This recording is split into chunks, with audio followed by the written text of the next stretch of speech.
1991 TV YouTube անալիքում ուղիղ խոսքն է բարև ձեզ։ Նիկոլ Փաշինյանի հերթական անհավասարակշիռ ելույթը խորհրդարանական ամբիոնից հերթական անգամ բուռն քննարկումներ առաջացրեց քաղաքական դաշտում, ընդհանրապես հասարակության մեջ հիմնական արձագանքը այն էր, որ գարնանային սրացումներ են եւ ընդհանրապես պետք է դեղերը ժամանակին խմել։ Մի խոսքով սա վերածվեց հերթական լեզվակարգի, գուցե մի քիչ ավելի սուր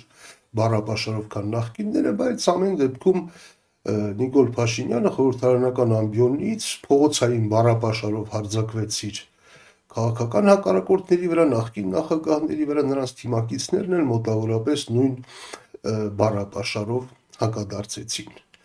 Ամեն դեպքում սա շարքային հերթական ինչ-որ սրացումը չէր, որովհետև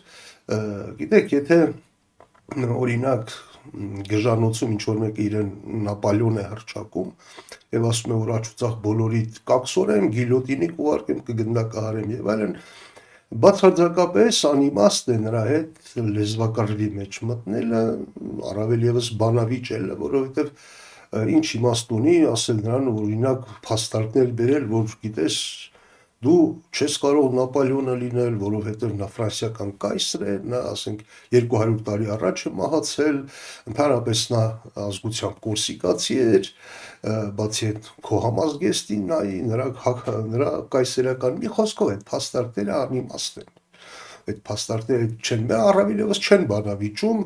փորձելով հիմնավորել եւ ասել, որ ամեն դեպքում այդպես չի, ինչ են անում դրա փոխարեն։ Բժիշկները ասենք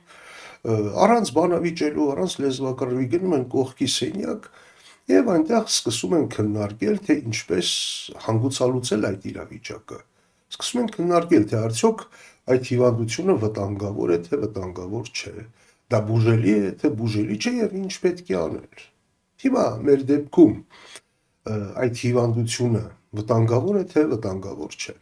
Ակնհայտորեն վտանգավոր է, որովհետեւ Հայաստանի վիճակն ինքնին բավականին վտանգավոր է, տարածաշրջանում պայթյունավտանգ իրավիճակ է, վառոդի տակառի վրա նստած ենք, մեր արևելյան հարևանը սպառնում է հարձակվել եւ ընդհանրապես ոչնչացնել Հայաստանը, մեր արևմտյան հարևանը ասում է, որ պատրաստ է ամեն հարցում օգնել նրան, այս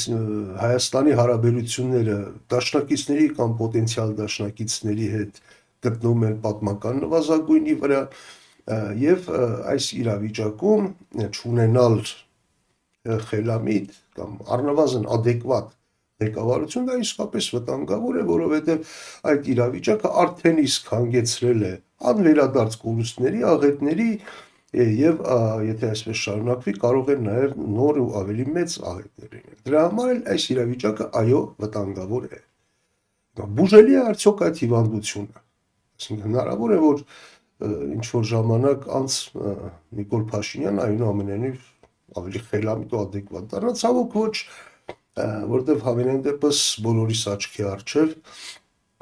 այդ հիվանդությունը հակառակը խորանում է եւ այս առումով որևէ հույս պետք չի ունենալ եւ պատրանքներ պետք չի ունենալ։ Հիմա այն մասին, թե ինչ ելք կարող է լինել այստեղ։ Տեսեք, տեսակետներ են հնչում, որ այ ամեն դեպքում այ կտեսնեք այդ Լավրովի պլանը նա ստիպված է լինելու բացահայտել, քանի որ չի կարող բացահայտել այդ հիստերիաները դրա հետ են կապված, բայց այ կբացահայտի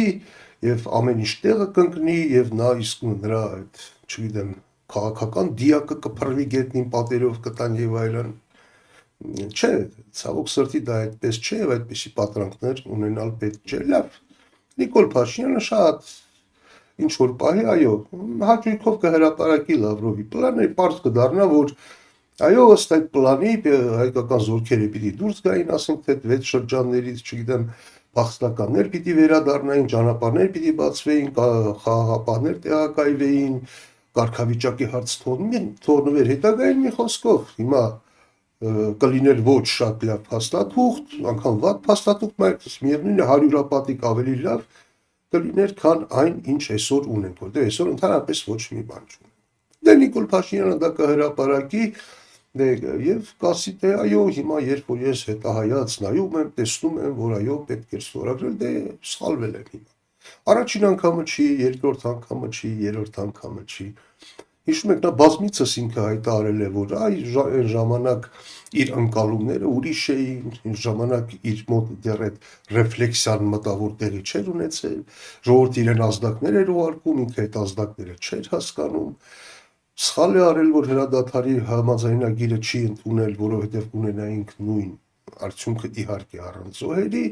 եւ այլն։ Մի խոսքով բազմաթիվ անգամներ ընդունել է իր սխալները եւ ինչ ոչինչ, ընդորում այդ սխալներից յուրաքանչյուրը բավական էր, որպեսզի որևէ նորմալ երկրի նորմալ ղեկավար ներողություն խնդրել եւ հրաժարական տար։ Բայց ինքը տասնյակ անգամներ ընդունել է իր աղետաբեր սխալները եւ ոչինչ տեղի չի ունեցել։ Այսինքն Լավրովի պլանի հրապարակումից հետո էլ վստահաբար որևէ բան չի փոխվելու։ Դա նույնը թե ասենք մոլագար մարդասպանը, որ 25 հոգու սպանել է, ասենք թե եւ գտնվում է ոչ միայն գտնվում է ազատության մեջ, այլև հոխորտում է, որ ելի է շարունակելու սպանել, ընդհանրապես դա ճիշտ է, այդպես էլ պիտի լինի, ու հանկարծ այդ շրջապատի մարդիկ ասում են, երբ որ 26-րդ դրվագի մանրամասներներ կբացահայտվեն եւ կպարզվի, որ 26-րդ դրվագում էր նա մեղավոր, այդ դեպքում իրավիճակը կփոխվի։ Ոչ, իհարկե ոչինչ չի փոխվի։ Ինչ տարբերություն 25, 26, 50 կամ 100։ Որը եւ ընդհանրապես այստեղ արդեն բանավեճի խնդիր չկա։ Վաղուց արդեն բանավեճի խնդիր չկա եւ սա Լավրովի պլանի խնդիրը չի, սա կարգավորման խնդիրը չի, սա արդեն բոլորովին այլ խնդիր է, իրավիճակը շատ պարզ է։ Հայաստանը ունի ղեկավար, որը բաց հայտարարում է, որ ինչ ուզի կանի, ում հետ ինչպես ուզի կվարվի, կուզի քաղաքական դիակները գետնին կփռի, կուզի գլուխները կջարդի, կուզի պատերին կծեփի, ինչ անում է լավ է անում, վաղն էլ կհայտարարի, որ ադրբեջաներեն օրինակ Հայաստանում երկրորդ պետական լեզու է եւ ընդհանրապես ով իսլամ ընդունի նրա վարկերը 50%-ով կզեղչվեն եւ այլն եւ այսպես շարունակ կասի այո այդպես ես այդպես ճիշտ եմ համարում, լավ եմ անում, որովհետեւ ժողովրդի աջակցությունը իմ կողմն է։ Իսկ դուք վեր ընկեք տեղները, թե չէ ձեր գլուխները կջարդեն։ Սա է վիճակը։ Հիմա քաղաքական ուժերը ինչ պիտի անեն։ Պիտի առանց որևէ բանավեճի, առանց փաստարկների, առանց լեզվակռվի,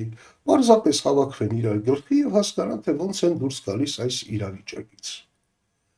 Բոլորը ինչ պիտի քննարկեն օրինակ։ Չգիտեմ, ասենք